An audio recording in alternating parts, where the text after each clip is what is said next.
George, your approach is outdated. We're moving forward without you.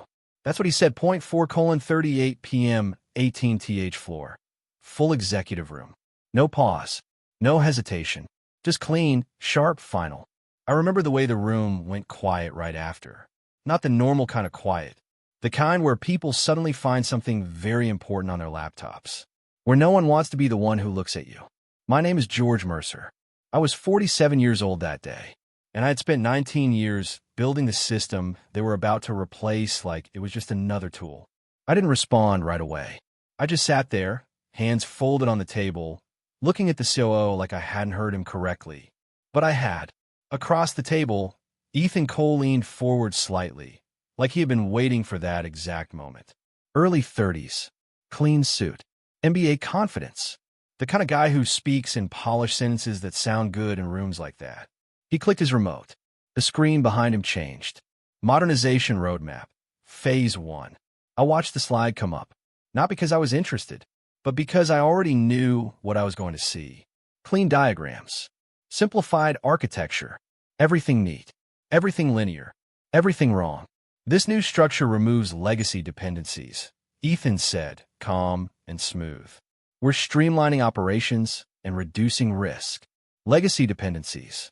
That was his word for everything I had built. I glanced around the room. CFO looking down. HR nodding slightly. Point 2 board advisors watching quietly. No one pushed back. Not even a question. That's when it hit me. This wasn't a discussion. This was an announcement. They had already decided. The COO leaned back in his chair, hands clasped like the case was closed. We appreciate your contributions, George. But we need to move faster. Faster. I almost nodded. Not because I agreed, but because I understood something in that moment that took me years to fully accept. Speed always sounds impressive until you don't understand what's holding things together. Ethan kept talking, walking through timelines, transition plans, resource allocation. And then I saw it. A small box on the bottom right of one slide. Advisory support. George Mercer, temporary. Temporary. That was how they wrote me out. Not fired. Not removed. Just reduced. I felt something shift inside me. Not anger. Not yet. Just clarity. I had seen this happen before. Not to me, but to others. Quiet exits dressed up as strategy. Only difference was those people hadn't built what I had. Halfway through the meeting, my laptop access refreshed. I didn't touch anything, but I saw the notification. Restricted permissions. It happened right there, while I was still in the room. That part stayed with me. They didn't even wait until I left. I looked back at the screen. Ethan was explaining how the new system would eliminate complexity. I almost smiled at that, because the system he was describing wasn't the system we had. Not really. What we had wasn't just software. It was 19 years of patches, exceptions, edge cases, client behaviors, regulatory workarounds, and real-world fixes that never made it into any documentation. I built that piece by piece. Late nights, weekend calls, emergency fixes at 2 a.m. that no one ever heard about because they never turned into problems. That's the thing about systems like that. When they work, they look simple. When they break, you find out what they really are. Ethan clicked to the final slide. Go live timeline. 6 weeks. 6 weeks. I leaned back slightly in my chair. That was the first moment I knew how this was going to end. Not because I was smarter than them, but because I was the only one in that room who knew what was under the surface. The COO stood up. Good work, everyone. Meeting over. Just like that. Chairs moved. Laptops closed. People stood up like it was any other Thursday. No one said anything to me directly. 1 or 2 quick nods. Avoided eye contact. The usual. I packed my laptop slowly. Not rushing. Not dragging it out either. Just steady. Ethan walked past me on his way out. Gave me a quick, polite smile. Looking forward to your support during the transition, he said. I nodded once. Of course. That was all I gave him, because anything more would have been wasted. I walked out of that room, badge still working, same as always. Same hallway. Same elevator. Same building I had walked into for almost 2 decades. But it felt different. Not dramatic. Just distant. Like I was already on the outside of something I used to be part of. And as I stood in the elevator, watching the floor numbers drop, one thought stayed with me. They didn't remove me from the system. They removed the only person who understood it. And they had no idea what they had just done. Most people in that company thought the core system was just software, a platform, a set of tools, something that processed data, moved orders, generated reports. That's what it looked like from the outside. Clean dashboards, smooth workflows, numbers lining up exactly where they were supposed to. But that wasn't what it really was. What we had was more like a living structure. It handled logistics across 5 regions, billing across multiple currencies, compliance checks tied to changing regulations. And then there were the client-specific rules, the kind no one talks about openly, but everyone depends on. One client needed invoices split in a very specific way. Another had a reporting delay built in because of how their internal approvals worked. One major account had a completely custom exception process because of a contract signed years before Ethan even joined the company. None of that was visible on a slide. None of that fit into a clean diagram. But all of it mattered. I didn't build it all at once. No one does. It started simple back when the company was smaller. Then something would break, or a client would demand a change, or a regulation would shift. And instead of rewriting everything, we adapted. We added layers, quiet fixes, temporary solutions that became permanent because they worked. I was there for all of it. 19 years. I remember nights sitting alone in the office, tracking down one small mismatch that could have turned into $1 million issue if it went unnoticed. I remember calls from operations at odd hours. Something doesn't look right. And I would dig in, trace it back, adjust it, fix it. Most of the time, no one ever heard about it again. Because that was the job. If you do it right, no one notices. That's the part people like Ethan never really understand. They come in when everything is stable. They see clean outputs, and they assume the system is simple. But stability is built on things you don't see. At home, my wife used to ask me why I work so late sometimes. I'd tell her, just making sure things keep running. Simple answer. But it meant more than that. We had a mortgage. 2 more years left on it. My daughter was starting college the next fall. Tuition wasn't small. And for me, this wasn't just a job. This system was a part of my identity. Not in some dramatic way, just in the sense that I knew it better than anyone. I understood how it behaved under pressure. I knew where it would bend and where it would break. That kind of knowledge doesn't show up in performance reviews. It doesn't fit into bullet points, and it definitely doesn't show up on slides. Ethan's plan was built on clarity. Everything simplified, everything streamlined. He wasn't wrong in theory, but theory only works when you understand reality. And reality, in our case, was messy. There were parts of that system that no one had documented. Not because we were careless, but because they didn't start as design. They started as reactions. Real problems, real consequences, real fixes. Over time, those fixes became part of the structure. Remove them, and things don't fail immediately. They fail later, in ways you don't expect. That's what I tried to explain in smaller meetings after that executive session. Not aggressively, not emotionally, just clearly. There are dependencies that aren't obvious, I said more than once. Ethan would nod. We've mapped the major ones. Major ones. That was always the focus. But systems like that don't fail because of the major parts. They fail because of the small ones no one thinks about. I wasn't angry at him. He was doing what he was trained to do. Simplify. Optimize. Present clean solutions. That works until it doesn't. And in this case, it wouldn't. Not because I wanted to fail, but because they were removing pieces they didn't even know existed. By the end of that first week after the meeting, I could already see the direction things were going. They weren't trying to understand the system. They were trying to replace it. And they believed it could be done quickly. 6 weeks. I kept thinking about that number. 6 weeks to replace something that had grown over 19 years. I didn't argue anymore after a certain point, because arguments only matter when people are still listening. And they weren't. They had already moved on. What they didn't realize was the system hadn't. And it was going to remind them. Just not right away. Not in the meeting room. But soon enough. The weeks after that meeting didn't feel like a clean break. It was slower than that. More uncomfortable. Like watching your own shadow move away before your body realizes it's been left behind. At first, nothing looked dramatic. No security escort. No loud announcement. No final goodbye. Just small changes. Quiet ones. My calendar started to empty out. Meetings I used to lead were suddenly marked Ethan's team only. Requests that used to come directly to me were now redirected through new transition channels. Even my login screen started to feel different. Fewer permissions. More restrictions. Each one appearing without explanation, just quietly updating in the background. No one said the words, "We are removing you." They didn't need to. They just reduced my presence until it didn't matter. I was asked to support the transition. That phrase sounded harmless. Helpful even. But what it really meant was stay available, stay quiet, and help the people replacing you understand what they don't know. So I did. I sat in sessions with younger engineers Ethan brought in. Smart people, fast learners, confident, but they all asked the same kind of questions. Not, why does it work like this? But, what is the quickest way to replicate this behavior? They weren't trying to understand the system. They were trying to rebuild the surface of it.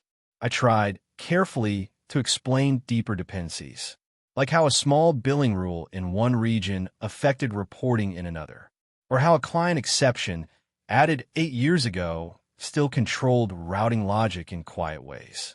But I could see it in their eyes. They were hearing information, not understanding it. And Ethan didn't help. He kept things moving fast. Let's not get stuck in legacy complexity, he would say. Legacy complexity. That word again. Like history was just noise. I noticed something else during those weeks. They only wanted documentation that looked clean. Flowcharts, simple diagrams, bullet point summaries, anything that made the system feel predictable. But the real system wasn't predictable. It had grown through exceptions, real-world fixes, emergency patches at 2 a.m. that no one documented because the priority was survival, not writing reports. And survival doesn't always fit into documentation. One afternoon, I pulled Ethan aside after a meeting. I kept my tone neutral. There are parts of the system that aren't fully mapped yet, I said. If those are changed incorrectly, you might not see the impact immediately. He smiled slightly. Not rude, just confident. We've accounted for risk buffers, he said. Risk buffers. That was their answer for everything. Like reality could be contained inside a spreadsheet column. I didn't argue. I had learned something important over the years. You can't explain depth to someone who is only measuring surface. So I stopped trying. Not all at once, but gradually, like letting go of something you've carried for too long. At home, I became quieter. My wife noticed. "You're thinking about work again," she said one evening. I nodded but didn't explain. Because how do you explain that you are still responsible for something, even when they've told you you aren't? The mortgage was still there. The tuition deadlines were getting closer. But the strangest part wasn't fear. It was distance. I was still inside the company, still technically employed, but I was no longer part of decisions. Just a reference point. A name people checked when they weren't sure about something. Ask George during transition. That was my role now. During one late review session, I noticed something small. A mismatch in how a regional module was handling approval timing. It wasn't huge. Not yet. But I recognized the pattern. It was one of those hidden dependencies I had warned about before. I wrote a detailed note. Clear. Neutral. No emotion. Then I sent it through the official channel. And waited. 2 days later, I got a short response. Noted. We believe this falls within expected transition variance. Expected variance. That phrase stayed in my mind longer than it should have, because I knew what it really meant. They didn't see it as a problem yet. So in their mind, it wasn't one. That was the gap between us. I saw structure. They saw output. One night, I stayed late for no reason other than habit. The office was quiet. Lights dimmed. Most people gone. I was checking logs out of routine more than responsibility. And that's when I saw the first real cracks. Not failures. Not yet. Just delays. Processes taking slightly longer than normal. Small inconsistencies in data reconciliation. Nothing that triggered alarms, but enough that I recognized the shape of what was coming. It wasn't random. It was connected. I leaned back in my chair, staring at the screen. For a moment, I thought about fixing it, just quietly adjusting a few things. Like I always used to. No one would even notice. Everything would stay stable. But I stopped myself. because something inside me had already shifted. For 19 years, I had protected this system from collapse. Sometimes without credit, sometimes without acknowledgement, sometimes without even a thank you. And now, I wasn't part of it anymore. Not really. So I closed the laptop, and I made a decision I didn't announce to anyone. I would not step in unless I was asked directly. No silent fixes, no invisible corrections, no protecting a system that no longer wanted me in it. The next morning, I left the office earlier than usual. No explanation, no urgency, just walked out with the same badge that now felt slightly heavier than before. And as I stood outside the building for a moment, I realized something simple. I wasn't being pushed out all at once. I was being removed slowly enough that they wouldn't feel it until it was already too late. It happened on a Tuesday night. Nothing special about the day. No meetings, no deadlines, no visible crisis. Just quiet work hours and routine system checks running in the background. I was still at my desk, not because I had to be, but because I couldn't fully break the habit yet. That's when I saw it. A pattern forming in the logs. Small at first. A delay in validation processing across one region. Then a second region. Then a third. Nothing critical yet. But the structure was repeating. The same kind of pattern I had seen years ago when a minor misalignment almost brought down a client billing cycle. Back then, I fixed it before anyone noticed. Quietly. Invisibly. That was normal for me. But this time I just stared at it. I didn't move. I didn't fix it. I just observed. And for the first time in 19 years, I didn't feel urgency. I felt distance. I leaned back in my chair and asked myself a simple question. If I fix this now, will anything actually change for me? The answer came quickly. No, because I wasn't part of their decisions anymore. I was only part of their cleanup memory. So I opened a blank document instead, and I wrote everything down. The pattern, the cause, the likely progression if left untouched. Clear, structured, professional. Then I sent it through the standard system channel. Not to fix it, just to record it. And I closed it. That was the moment something shifted inside me. Not anger, not revenge. Something quieter. Acceptance. For years, I had carried invisible responsibility. If something broke, I fixed it. If something was unclear, I clarified it. If something was at risk, I protected it. Even when it wasn't acknowledged. Even when it wasn't understood. But now, that responsibility had been taken from me. Or more accurately, I had been removed from it. So I let it go. Not all at once, but deliberately. Like setting down weight I had carried for too long to notice how heavy it really was. Over the next few days, I watched small issues increase. Nothing dramatic yet, just friction, reports taking longer, data mismatches being flagged and reprocessed, internal teams sending confused messages across departments, each one still being labeled as transition noise. Ethan remained confident. He kept reassuring leadership that everything was under control. Expected instability during migration, he said in one meeting. Everyone nodded. No one questioned it. Because in corporate environments, confidence often speaks louder than accuracy.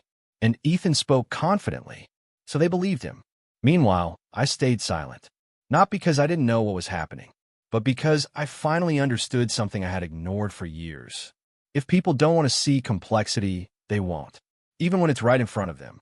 At home, my wife noticed I was different, less tense, less reactive, like something had been released. You seem calmer, she said one evening. I nodded. I stopped carrying things that aren't mine anymore, I replied.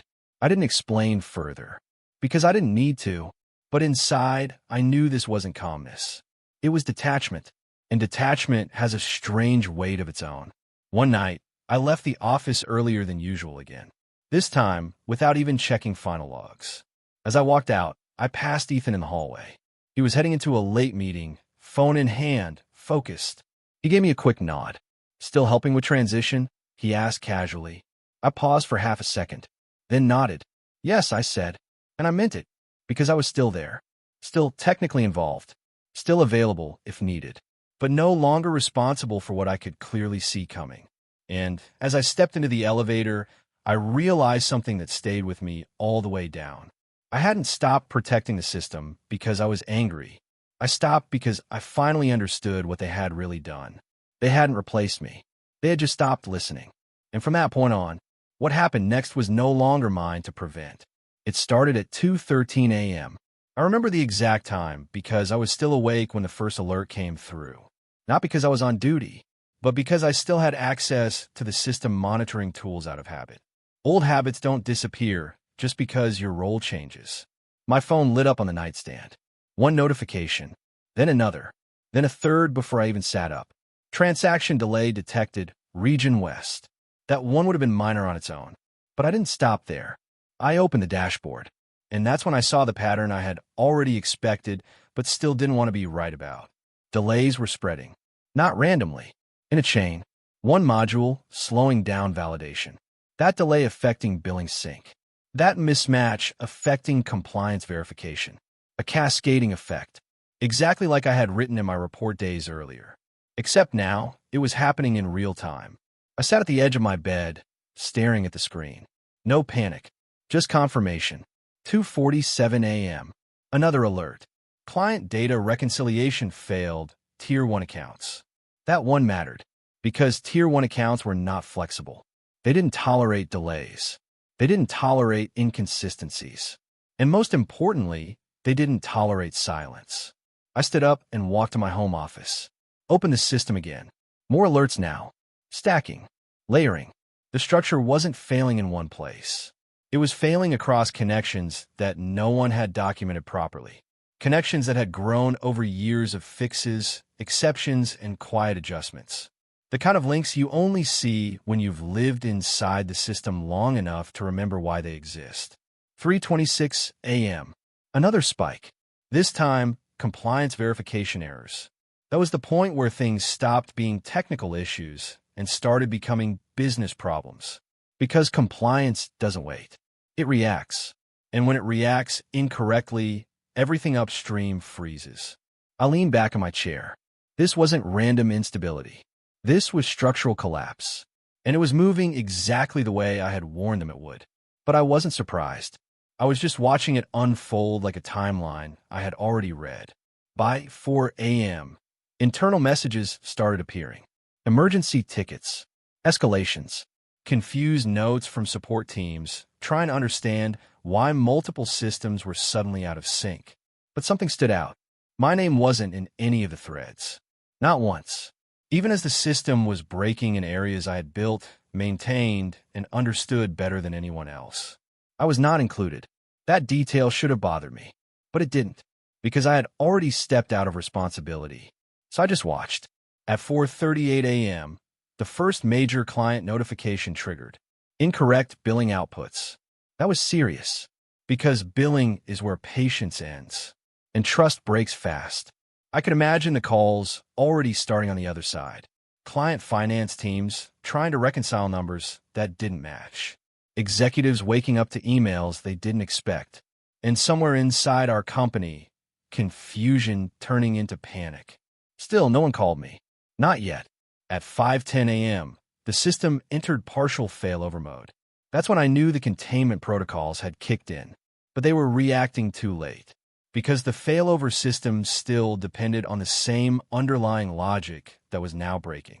It was like trying to stabilize a building while the foundation itself was already shifting. I closed my eyes for a moment. Not tired, just aware. Everything I had warned about was now visible.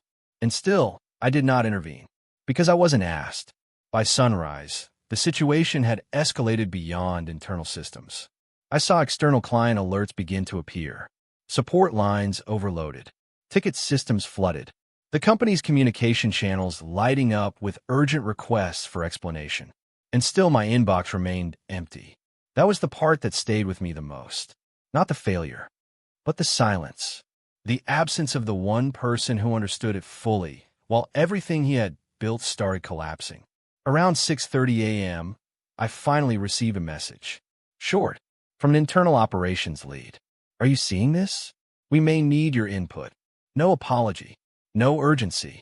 Just a quiet realization forming too late. I looked at it for a moment, then closed the notification. Not out of anger, but because I already knew what would come next. The system wasn't just unstable anymore. It was exposing every hidden dependency they had ignored. Every shortcut, every undocumented fix, every temporary solution that had quietly become permanent. And now all of it was visible, not to me, but to everyone else. As I sat there, watching the alerts continue, I realized something simple. The system wasn't breaking because it was poorly built. It was breaking because it had been misunderstood. And once misunderstanding reaches a certain scale, failure becomes inevitable. I didn't feel satisfaction. Not exactly. It was more like watching gravity do its work. Unstoppable, unbiased, and finally visible to everyone. By 8:15 a.m., my phone started ringing. Not messages this time. Calls. Unknown numbers at first, then familiar ones. Former colleagues. People I hadn't spoken to directly in weeks. Some in months. Now calling back to back like something had finally reminded them I existed. I didn't answer right away. I already knew why they were calling, so I let it ring. Inside the company, everything had shifted overnight. What had been labeled as transition instability was now clearly visible as system-wide failure. Leadership meetings were no longer scheduled. They were emergency called. Ethan Cole was in the center of it. From what I later heard, he was trying to hold control of the narrative, explaining delays, framing it as unexpected integration friction. But the numbers weren't cooperating with his explanation anymore. They were too large, too widespread, too consistent in pattern. The COO who had told me, "We're moving forward without you," was now sitting in crisis calls with the board. And for the first time, there was no confident language left. Only questions. At 9:03 a.m., I got another message. This one from Ethan directly. "Can you join a quick call? We need clarity on system behavior." No greeting. No formality. Just urgency stripped of confidence. I stared at it for a few seconds, then finally replied, "I can join in 10 minutes. That was all I gave them. Not because I wanted leverage, but because I was no longer in their structure. I was outside it, and they were now reaching back. When I joined the call, the tone was completely different from the last time I'd spoken to them. No presentation slides. No polished introductions. Just voices layered with stress. Ethan spoke first. "We're seeing cascading failures across multiple modules. We don't understand the root cause." I listened, not interrupting, not reacting, just listening to how they described a system I had spent 19 years inside. And I noticed something immediately. They were describing symptoms, not structure. That gap mattered, because systems don't fail randomly. They fail along the shape of what you remove from them. When it was my turn to speak, I kept my voice steady. "There are dependencies you didn't map," I said simply. Silence followed. Not disagreement, just recognition they didn't want to fully admit yet. The COO finally spoke. "Are you saying this is due to missing documentation?" I paused for a moment, then answered honestly. "I'm saying the documentation was never the system." That line landed differently. I could feel it even through the call, because it wasn't theoretical. It was truth they were now forced to hear. Ethan tried to respond, but his confidence had changed. Less smooth, more uncertain. "We need stabilization first," he said. I nodded slightly. "I can help stabilize," I replied, then added one more line.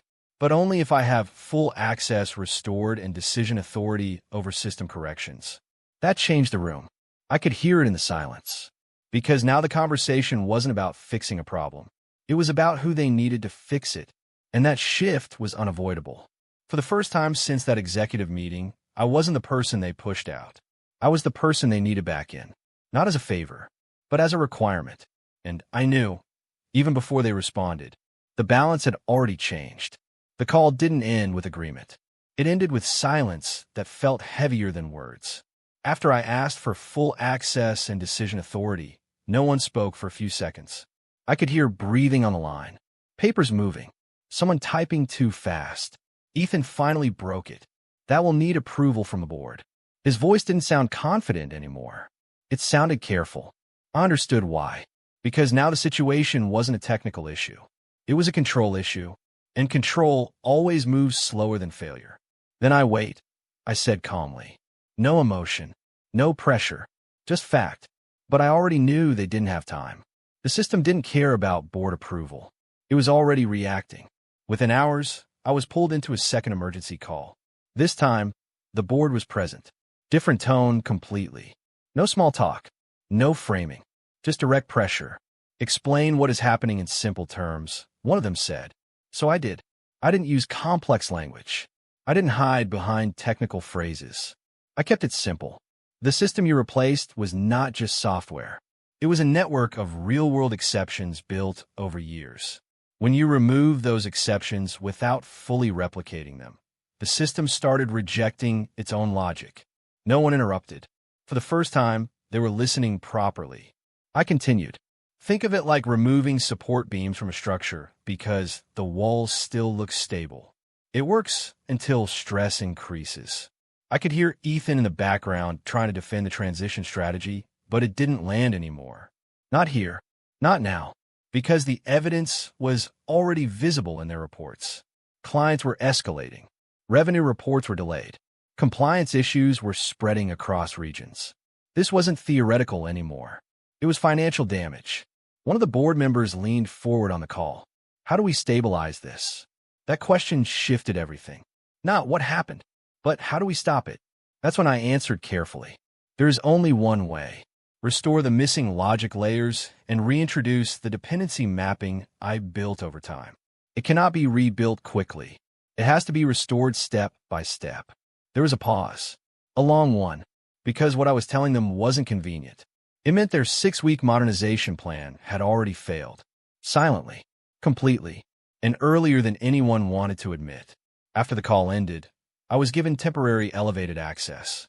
Not full authority yet, but enough to begin stabilizing key modules. I logged in slowly. The system looked familiar, but unstable in ways that weren't visible before. Like a machine still running, but no longer aligned with itself. I started with the most critical failures. Billing logic first, then compliance checks, then client routing layers. Each correction revealed something deeper.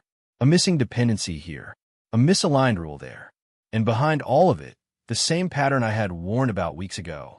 Surface-level replacement without structural understanding. As I worked, messages kept coming in. From operations teams, from support managers, from executives who now suddenly wanted updates every hour. Ethan stayed mostly quiet during this phase. But I could feel it. The shift in him too. From confidence to observation. From control to dependence. By late afternoon, the system started to stabilize in key areas. Not fully restored, but no longer collapsing. That alone changed the tone inside the company. Clients stopped escalating at the same rate. Reports began processing again, though slowly. And internally, panic started turning into something else. Accountability. I didn't celebrate. There was nothing to celebrate.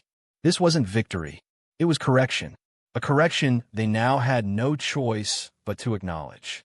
Later that day, I received a private message from the COO. We need to discuss your role going forward. Not an apology. Not yet. But recognition. For the first time, I didn't respond immediately. Because I already knew what that conversation would be about. Not just fixing the system, but redefining my place in it. And that was something they had no control over anymore. Because now, they had seen what happens when the invisible foundation is removed. And once you've seen that clearly, you don't forget it. 2 days after the system stabilized, the company tried to reset everything. Meetings were scheduled again. Normal operations resumed slowly. Emails returned to structured language instead of emergency tone. On the surface, things looked repaired. But I knew better. Systems don't go back to normal just because people want them to. They only settle into a new reality. And I was now part of that reality in a way I hadn't been before. I was no longer advisory support. I was the reference point. The person they called when something didn't make sense. That shift was obvious in every message I received. More respect, more urgency, more dependence, and less assumption that things would work without understanding why. On the 3rd day, I was invited to a formal leadership meeting. Same room as before. 18th floor. Same table. Different atmosphere. No confidence in the air this time. Only caution. The COO spoke first. We want to acknowledge the value you brought during the stabilization phase. Carefully chosen words. No apology yet, but close. Then Ethan spoke. His tone was different now. Not defensive, not dismissive, just quieter. I underestimated the system complexity, he said. That was the closest thing to admission I heard from him. I didn't interrupt. I let them finish. Then the offer came. A new role, higher authority, expanded scope, better compensation, everything you would expect after a crisis like this. They called it leadership integration. I listened carefully, not because I was considering it in the way they thought, but because I wanted to understand what they believed this moment meant. To them, this was resolution. Fix the system, restore stability, move forward. But to me, something else had already happened. Trust had been broken, not in anger, not in conflict, but in structure. Once a system shows you it no longer understands what you built, you don't rebuild trust easily. After the meeting ended, I stayed behind for a moment, just sitting there. Empty room, same table, same building, but different meaning now. Ethan walked out last. He paused briefly near the door. "You did good work," he said quietly. I nodded. "So did you," I replied. And I meant it, because he wasn't the problem. The system of thinking was. Later that evening, I made my decision. Not emotional, not reactive, just clear. I would not return in the way they wanted. I would not step back into a structure that only understood my value after failure. Instead, I wrote a formal response. Short, simple. I will continue supporting stabilization as needed during transition, but I will not be taking a permanent executive role. That was it. No explanation beyond that. Because explanations are only useful when people are still learning. And they had already learned what they needed to learn. Over the next few weeks, I shifted into controlled support. Not ownership, not dependency, something in between. Enough to keep things stable. Not enough to be responsible for everything again. At home, life slowly returned to normal rhythm. My daughter asked less about stress. My wife noticed I wasn't carrying the same weight anymore. But inside, something had changed permanently. I understood my value differently now. Not as someone who stays to hold everything together, but as someone who knows when to step back and let reality speak for itself. One evening, I sat alone after dinner and thought about everything that happened. The meeting, the replacement, the collapse, the calls at 3 a.m., the silence when I was ignored, and the urgency when I was needed. It all connected into one simple truth. People don't always value what keeps things working until it stops working, and by then, it's already too late. I looked at my phone one last time that night. No urgent messages, no crisis alerts, just quiet. And for the first time in a long time, that silence didn't feel like responsibility. It felt like freedom, because I wasn't erased. I wasn't defeated. I was simply no longer standing inside a system that only understood me when it broke. And now, I didn't need them to understand me anymore. I already understood everything I needed to know. And